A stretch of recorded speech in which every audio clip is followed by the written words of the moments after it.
Hello, everyone, and welcome to EnglishPod. My name is Marco. And my name is Catherine, and today we're going on a little driving lesson.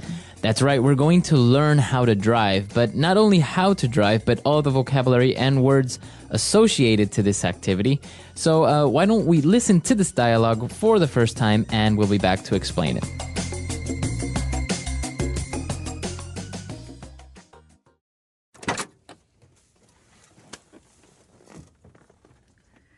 Okay, I'm ready for my driving lesson. Should I start the car? Hold on there, Fittipaldi. First, let's go over things one more time. Now, before you even think of starting the car, make sure your seat is at a comfortable position and you can grip the steering wheel firmly. Next, check your rear view mirrors to make sure you can see properly. We've been through this a million times. Let's get going already. I'm ready. Fine. Start the car. Okay, now gently step on the clutch and shift to first gear. Good. Now accelerate gently and let go of the clutch as you do it. There we go. Good. I'm doing it. I'm driving. This is awesome. Let's turn some music on. Keep your eyes on the road. No music. We are coming up to a red light. Step on the brakes. What are you doing? I said the brakes. Look out for those people. Get off the sidewalk. Get out of my way. Oh, this is just like playing video games. It's the police. Pull over. They'll never take me alive.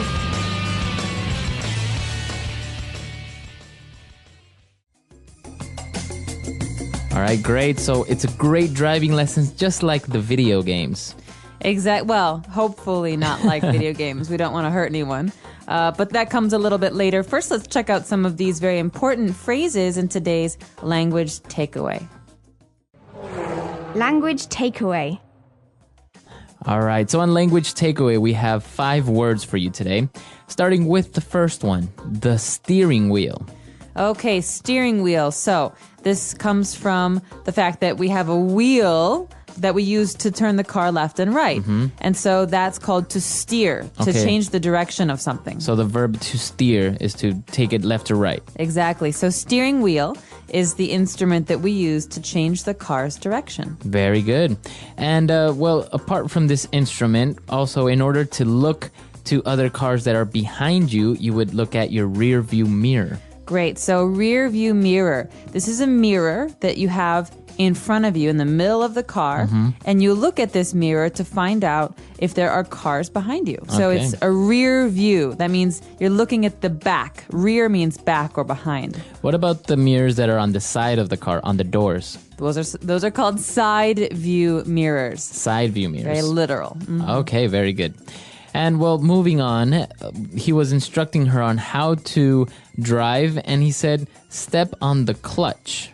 Well, this is an important word for those of you who are driving manual cars. That means that you have to control the way that the gas goes into the engine by yourself. Mm-hmm. And so a clutch is a pedal. It's the third pedal on the left, and you push this pedal to change gears. Okay, so some cars, they don't have this. For those of you who don't worry about it. But if you do, a clutch is on the far left. It's the third pedal. Okay, so this is for a manual car, manual transmission car, because many people have automatics where you just accelerate and the car automatically changes gears. Exactly. And so a lot of Europeans drive manual cars and have this clutch. Okay, so you step on the clutch, and in order to change gear, you say to shift into first gear. That's right, because if you're driving, you know that you can't go from first to fifth gear, right? Mm-hmm. There's 4 or 5 gears.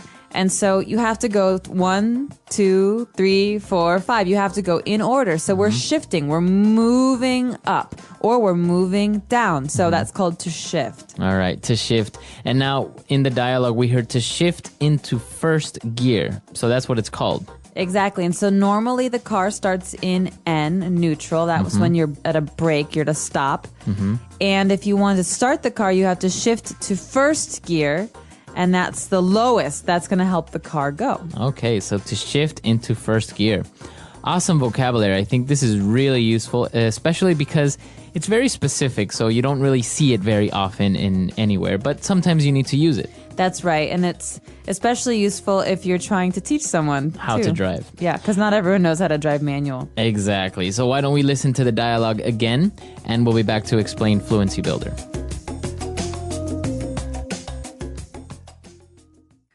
Okay, I'm ready for my driving lesson. Should I start the car? Hold on there, Fittipaldi. First, let's go over things one more time.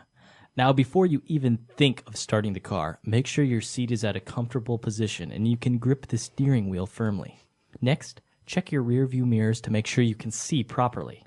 We've been through this a million times. Let's get going already. I'm ready. Fine. Start the car. Okay, now gently step on the clutch and shift to first gear. Good. Now accelerate gently and let go of the clutch as you do it. There we go. Good. I'm doing it. I'm driving. This is awesome. Let's turn some music on. Keep your eyes on the road. No music. We are coming up to a red light. Step on the brakes. What are you doing? I said the brakes. Look out for those people. Get off the sidewalk. Get out of my way. Oh, this is just like playing video games. It's the police. Pull over. They'll never take me alive. All right, we're back. So now why don't we take a look at 4 key phrases in Fluency Builder. Fluency Builder. Well, the first phrase is maybe the most important when driving. It's the first thing you do. You start the car. All right, so you don't say you turn on the car, right? No, so you put the key in the ignition and you start the car. That means you turn it on. What about when you want to turn off the car, turn the car off? You say stop the engine. Stop the car. Stop the car. Stop the engine. Stop the engine, right? All right, very good. Moving on, our next phrase is a million times. Why is this a phrase, a million times? It's pretty literal, right? We've been through this a million times. Well, no, it's not literal. Otherwise, I think I might kill the person, because a million times means that we've had this same conversation many times.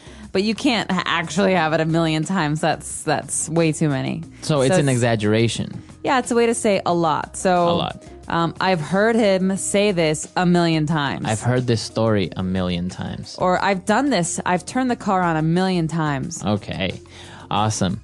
And now, well, they were driving and they heard a police siren and the guy told her to pull over. Okay, so this is a very common car phrase again, especially when you're dealing with the police. So to pull over means to slow the car down and to stop it on the side of the road. Mm-hmm. So you could hear a policeman say, pull over. So pull over your car. That means slow down and stop the car on the side. Because obviously you can't stop in the middle of the road. Right. So sometimes your mobile phone will ring as well, and you don't have a hands-free, so you have to pull over to the side so you can pick up the phone, usually, right? Exactly. Or you could say, hey, Mom, could you pull over? I have to use the restroom. Exactly. Awesome. All right. And our last phrase for today is to take me alive, to take someone alive. They'll never take me alive. All right. That's what the character says. And so this is a phrase that we use when we're talking about people who are running away from the law. Mm-hmm. So he says, they'll never capture me. And if they do, I'll be dead. So he's saying either I run free or I die. All right. So to take someone alive is basically that. But is it literal? Would you say? No, this is not literal. He's saying they'll never catch me. Okay, very good. All right, so that's all the phrases we have for today. Why don't we listen to this dialogue for the last time, and we'll be back.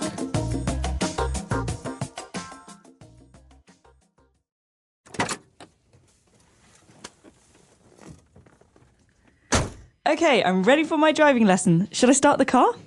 Hold on there, Fittipaldi. First, let's go over things one more time. Now, before you even think of starting the car, make sure your seat is at a comfortable position and you can grip the steering wheel firmly. Next, check your rear view mirrors to make sure you can see properly. We've been through this a million times. Let's get going already. I'm ready. Fine. Start the car. Okay, now gently step on the clutch and shift to first gear. Good. Now accelerate gently and let go of the clutch as you do it. There we go. Good. I'm doing it. I'm driving. This is awesome. Let's turn some music on. Keep your eyes on the road. No music. We are coming up to a red light. Step on the brakes. What are you doing? I said the brakes. Look out for those people. Get off the sidewalk. Get out of my way! Oh, this is just like playing video games. It's the police! Pull over! They'll never take me alive!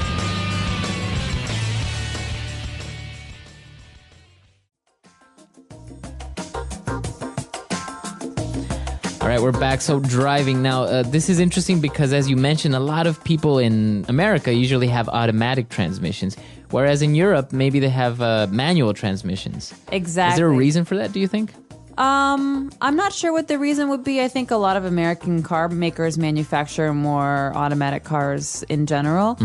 Some people say that it's because people in America are less concerned with gas. But if you have a manual transmission, you can actually conserve a bit of gas. And so because gas prices in Europe are higher generally, more people are interested in having manual transmissions. Also, I remember when I was younger, my dad always bought cars that had a manual transmission because he said that if ever they break down, it's much easier and cheaper to fix in a car that has a manual transmission than it is to fix an automatic one. That's right. Well, and I personally think that it's better to learn how to drive on a manual transmission car because you can drive any car afterwards. But if you learn an automatic, you'll never know how to drive a manual.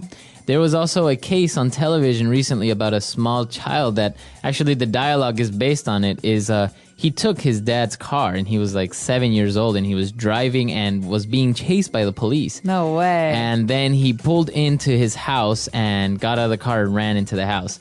So obviously he was an underage driver, but he didn't get into much trouble. But it was interesting because he drove very, very well. That's unbelievable. And basically almost learned it by game simulators, by video games, on how you drive on a video game. Oh, wow. Yeah, well, NASCAR, here he comes. Right. So if you have any questions, any comments, or any other suggestions for lessons, please come to our website, EnglishPod.com, and we'll see you guys there. Bye, everyone. Bye.